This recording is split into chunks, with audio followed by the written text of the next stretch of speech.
Roman, এই নাও তোমার এই মাসের বেতনটা। মাহাজন, আল্লাহ তাআলা আপনাকে কখনো মাফ করবে না।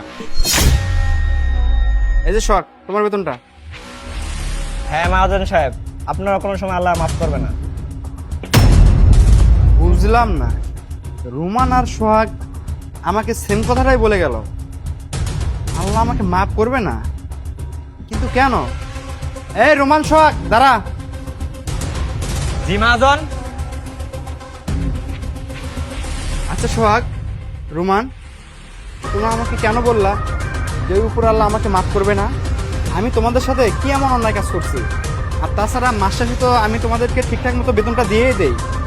মাহাজন, আমি সত্যি কথা বলতেছি, আল্লাহ তাআলা আপনাকে কখনো মাফ করবে না। কালকে আমি আপনার ভাইয়ের দেখছি। রোমান, ওইটা কি আমাদের মহাজনের ছোট ভাই না? হ, তুমি তো ঠিকই কইছো, এটাই তো আমাকে মহাজনের ছোট ভাই। হ্যাঁ, এই জায়গায় কাজ করতেছে, চলো তো গিয়ে দেখি। ভাই, জি ভাই বলেন।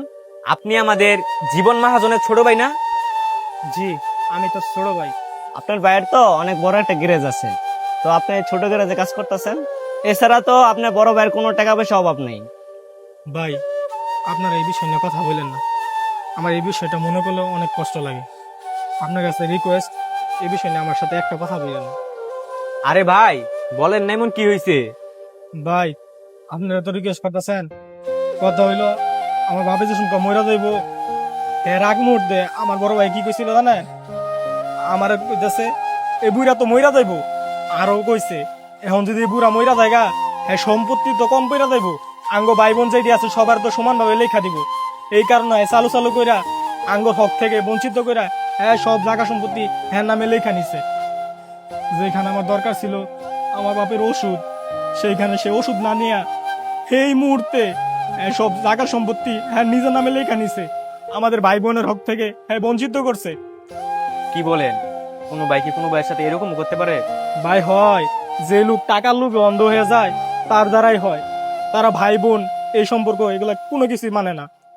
ভাই শুধু এইটুকুই না, আমার বাপ মারা যাওয়ার পরেই আমাদের সকল ভাই বোনদেরকে সে বাড়ি থেকে বাই করে দিছে।